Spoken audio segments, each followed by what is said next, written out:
రంగారెడ్డి జిల్లా షాబాద్ మండల కేంద్రంలో నవజీవన్ స్కూల్ సిబిఎస్ఈలో గ్రాండ్ పేరెంట్స్ డే నిర్వహించారు.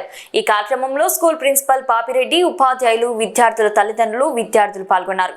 కార్యక్రమంలో భాగంగా ప్రస్తుతం వారి స్థానంలో సెల్ ఫోన్స్, టీవీలు, ఇతర ఎలక్ట్రానిక్ వస్తువులతో పిల్లలు వారి జీవితాన్ని గడుపుతున్నారు.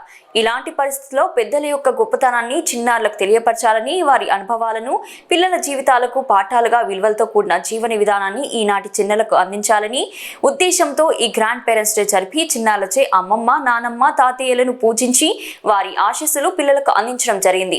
అనంతరం స్కూల్ ప్రిన్సిపల్ పాపిరెడ్డి మాట్లాడుతూ, ఈనాటి సమాజంలో చిన్న కుటుంబాలు పెరిగి అమ్మమ్మ, నానమ్మ, తాతయ్యల విలువలు చిన్నారులకు దూరం అవుతున్నాయన్నారు. వారికి పెద్దల విలువలు తెలిపేందుకు ఈ కార్యక్రమం చేపట్టామని పాపిరెడ్డి అన్నారు.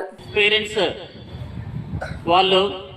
వాళ్ళకి సంబంధించిన ఫోన్ మాట్లాడుతూ ఫోన్లో చూస్తూ వాళ్ళు బిజీగా ఉన్నారు. అమ్మ, నానమ్మ, తాత వాళ్ళేమో సీరియల్ బిజీలో ఉన్నారు. సీరియల్ చూస్తూ వాళ్ళ టైం వాళ్ళు స్పెండ్ చేస్తూ ఉన్నారు. పాప టీచర్స్ ప్రాజెక్ట్ ని కంప్లీట్ చేస్తుంది. కంప్లీట్ చేస్తూ అట్నే బుక్ మీద పెట్టుకొని ఆ పాప పడుకుంది. ప్రాజెక్ట్ వర్క్ కంప్లీట్ చేసి అలానే బుక్ మీద పెట్టుకొని పడుకుంది.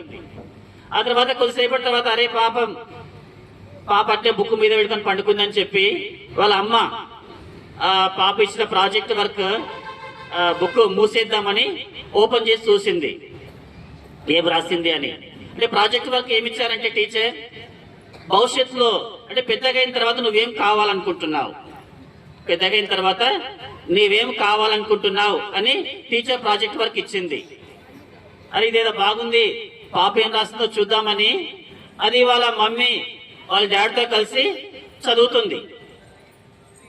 ఉంటే ఆటోమేటిక్ గా వాళ్ళ అమ్మ కళ్ళల్లో నీళ్ళు కారిపోతూ ఉన్నాయి. ఎందుకో తెలియదు, ఏడుస్తుంది. ఆ ప్రాజెక్ట్ వర్క్ చూసి ఆ పాప రాసింది చూసి ఒకటేసారి ఏడుస్తూ ఉంది. అయితే ఆమె ఏడవడం చూసి ఇంట్లో ఉన్న వాళ్ళ నానమ్మ, వాళ్ళ తాతలు కానివ్వండి, వాళ్ళ హస్బెండ్ దగ్గరికి వచ్చి ఎందుకు ఏడుస్తున్నావు, ఏముంది అసలు దాంట్లో అంటే, అప్పుడు ఆ ప్రాజెక్ట్ వర్క్ సంబంధించి వాళ్ళ అమ్మ, పాప వాళ్ళ అమ్మ వాళ్ళ నాన్నకి వాళ్ళకి చూపిస్తుంది. పాప ఏం రాసిందంటే, నువ్వు భవిష్యత్తులో ఏం కావాలనుకుంటున్నావు అని ఏం రాసిందంటే, నేను ఒక సెల్ ఫోన్ కావాలనుకుంటున్నాను.